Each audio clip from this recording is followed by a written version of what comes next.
Welcome to Drumchapel St.Andrew's virtual church. I hope you're well and thanks again for checking in. It is really good to connect with you. Today, service a bit different because today is our harvest service and way different from what it would normally be in church, that usually there would be lots of different people from the church family taking part and doing the different bits of the service. For today you only have me, but it is good to recognise our harvest service and the thoughts that go with it, because this year is way different year than any other. And so today we will take a look at our different harvest themes.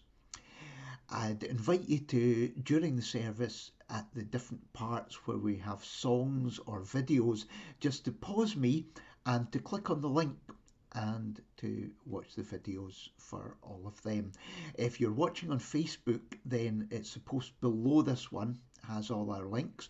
If you're watching on YouTube, if you go underneath the video, and probably there will be some suggested videos under that, go right past all of them to the comments section underneath, and all the links are printed on there, and the service will also be posted on our website as well.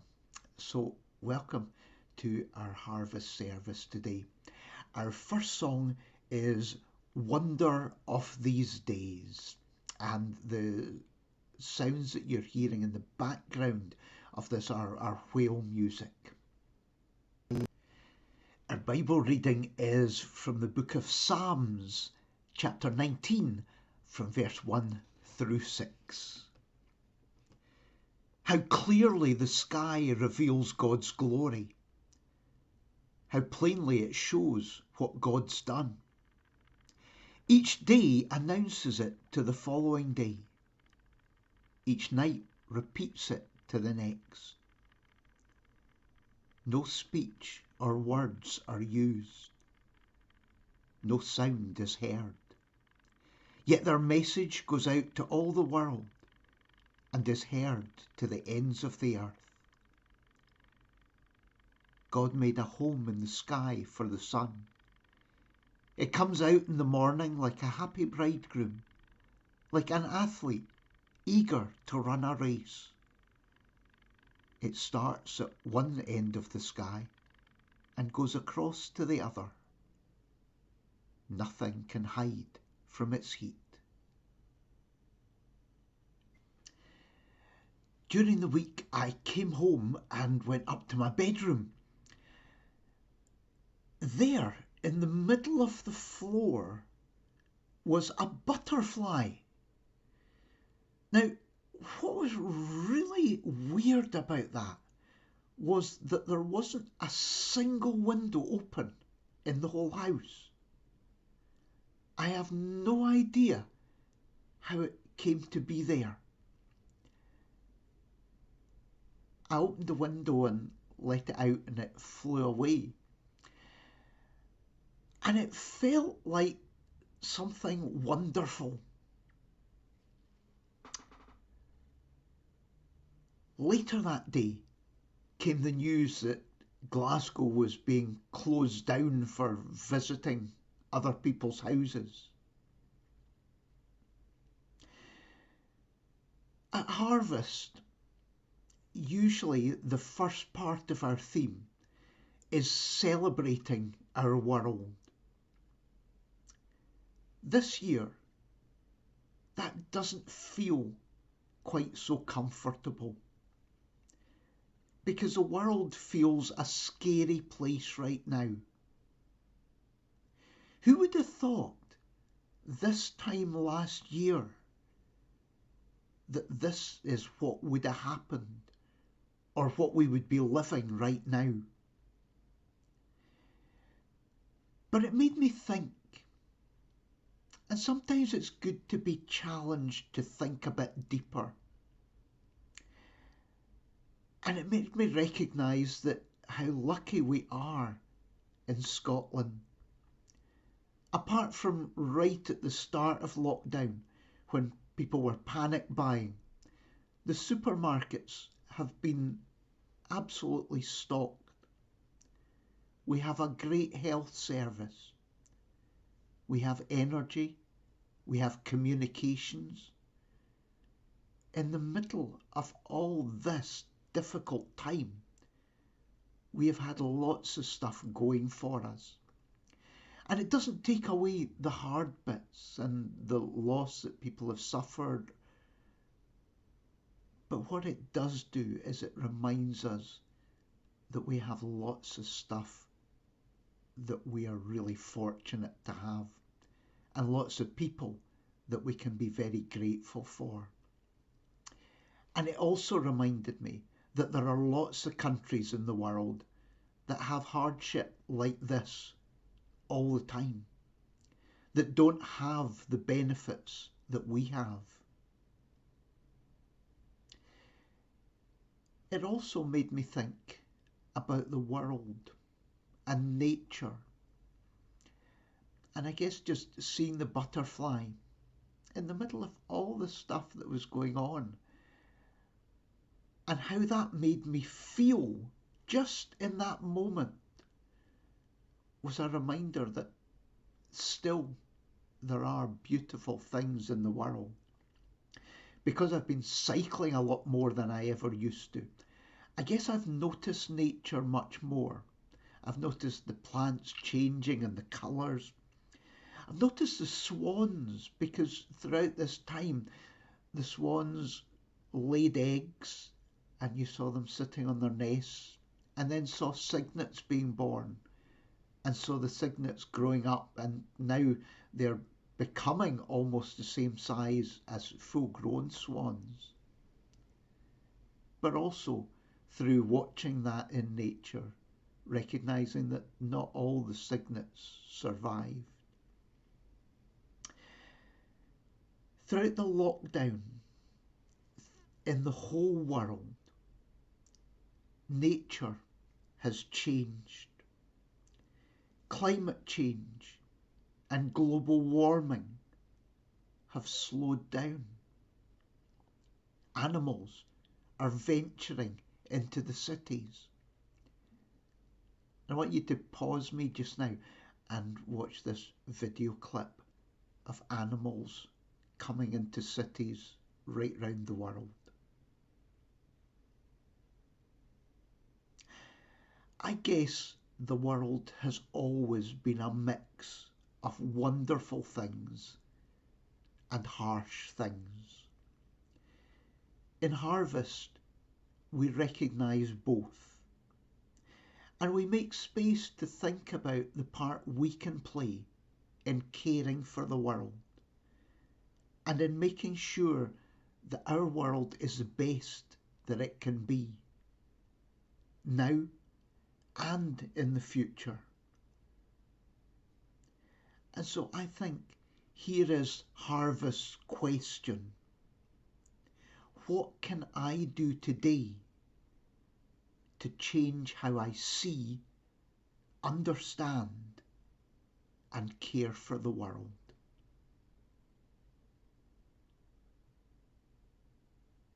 Let's do a prayer.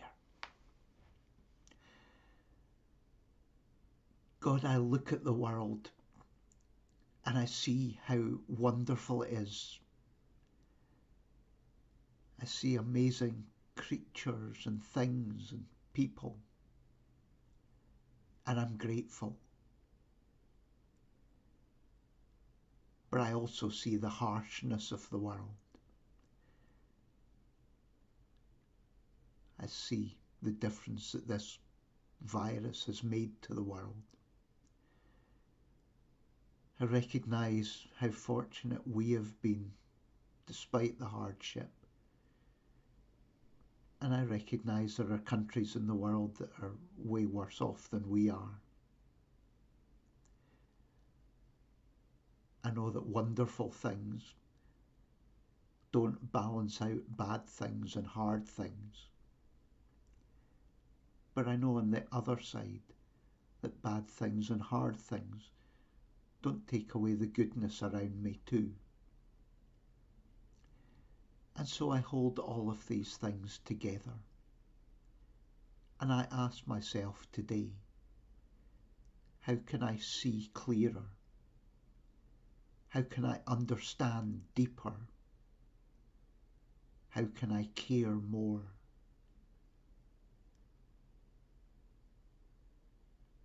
How can I make my world a better place?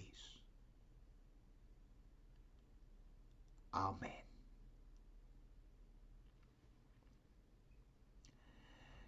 And our song is Colours of the Wind. Please share our prayer. It's a Native American prayer. It is the Great Spirit ancient prayer.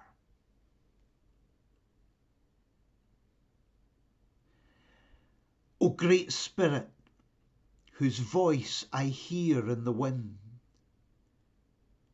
whose breath gives life to all the world, hear me.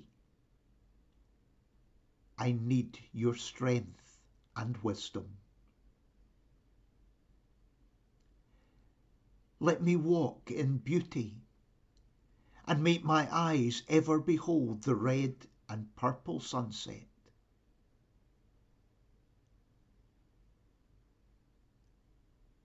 Make my hands respect the things you have made, and my ears sharp to hear your voice.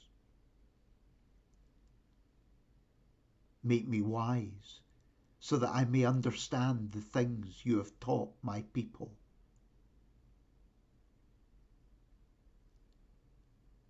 Help me to remain calm and strong in the face of all that comes towards me.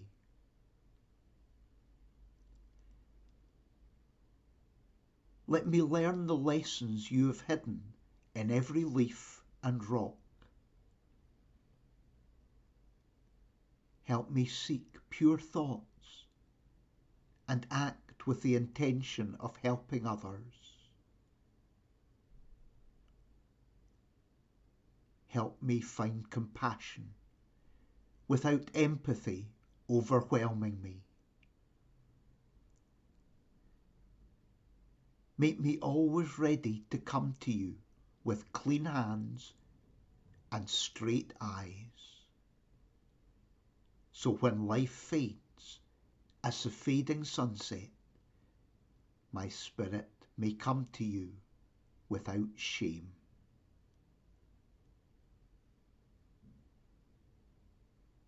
Amen.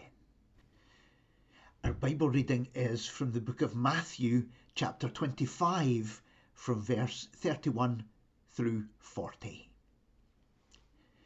When the Son of Man comes as King, and all the angels with him, he'll sit on his royal throne. And the people of all the nations will be gathered before him. Then he'll divide them into two groups, just as a shepherd separates the sheep from the goats. He'll put the righteous people on his right and the others at his left. Then the king will say to the people on his right, "Come, you that are blessed by my Father, come and possess the kingdom which has been prepared for you ever since the creation of the world. I was hungry, and you fed me, thirsty, and you gave me a drink. I was a stranger, and you received me in your homes, naked, and you clothed me. I was sick, and you took care of me, in prison, and you visited me." The righteous will then answer him, "When, Lord, did we ever see you hungry and feed you, or thirsty and give you a drink? When did we ever see you a stranger and welcome you in our homes, or naked and clothe you? When did we ever see you sick or in prison and visit you?" The king will then reply, I tell you, whenever you did this for one of the least important people, you did it for me.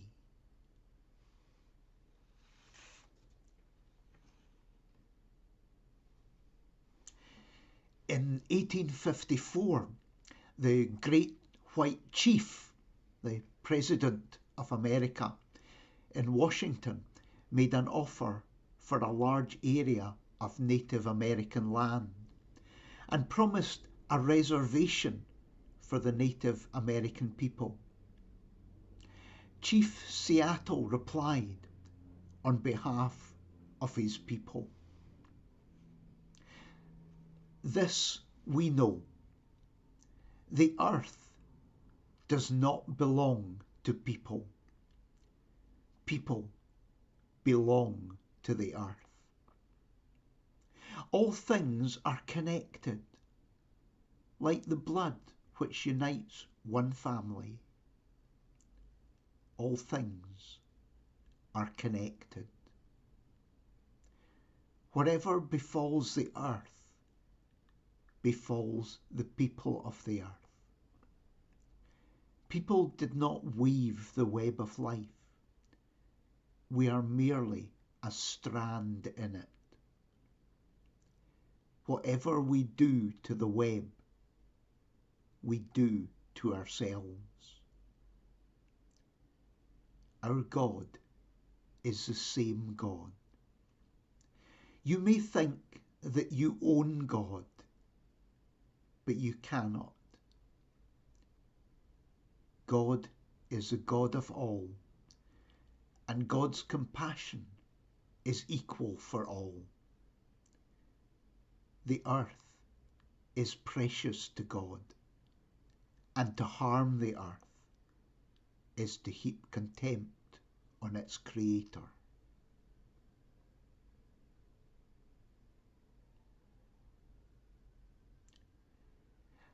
Our song is "We plough the fields and scatter."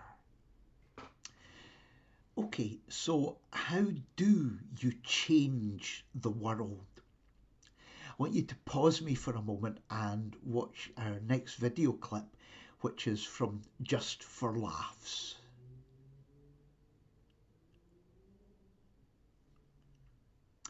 You would be horrified if you saw a mum doing that. If we are called to care for our world, I'm thinking that means caring for all people, not just some of them. We are all connected. But maybe that feels too big an ask. How do you care for everyone in the world? But maybe the secret is to start where we are and to let it grow from there. To recognize that we have a calling to care for everyone. To recognize that we are all connected. And as we do that, maybe we'll find that others will join in. It's interesting just now because during this past time, in obviously a very negative way, we've been hearing a lot about the R number, of how if one person passes something on to somebody else, it will then grow. But you know, that works positively too. If one person passes something positive on to somebody else, if that person passes it on to another person, it will grow. But if one person passes something good on to 3 other people, and each of those 3 people passes it on to 3 people, then it will grow incredibly. I want you to pause me again and to watch the next video clip, which is a flash mob.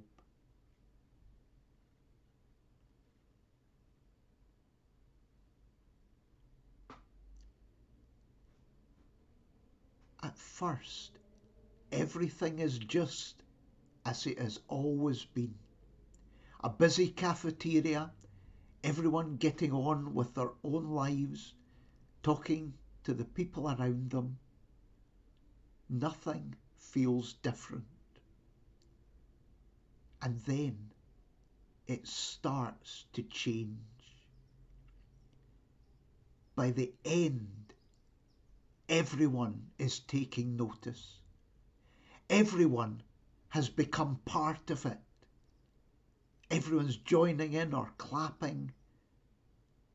They have been part of a different experience than they ever thought might happen. It's amazing.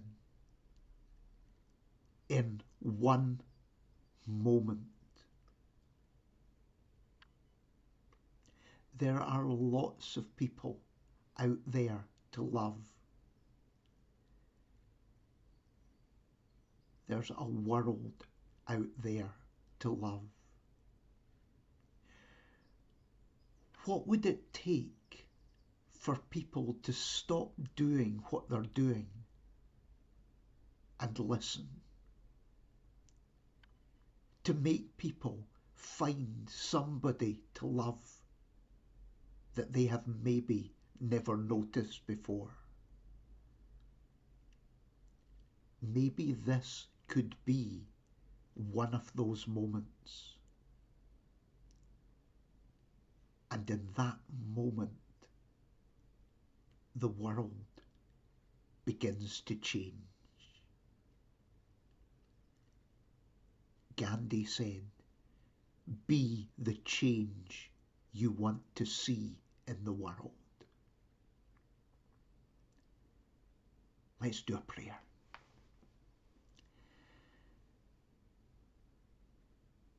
God, I don't always have to ask to find someone to love. Because if I look, I see around the world people who need loved. I see a world that needs love. And sometimes it feels a big ask to change the world. And maybe it is. But in one moment, the world can begin to change. And in one moment, everything can start to become different. Amen. I invite you to share a moment for reflection. The bit of music we're going to listen to is the instrumental version of When I Needed a Neighbour.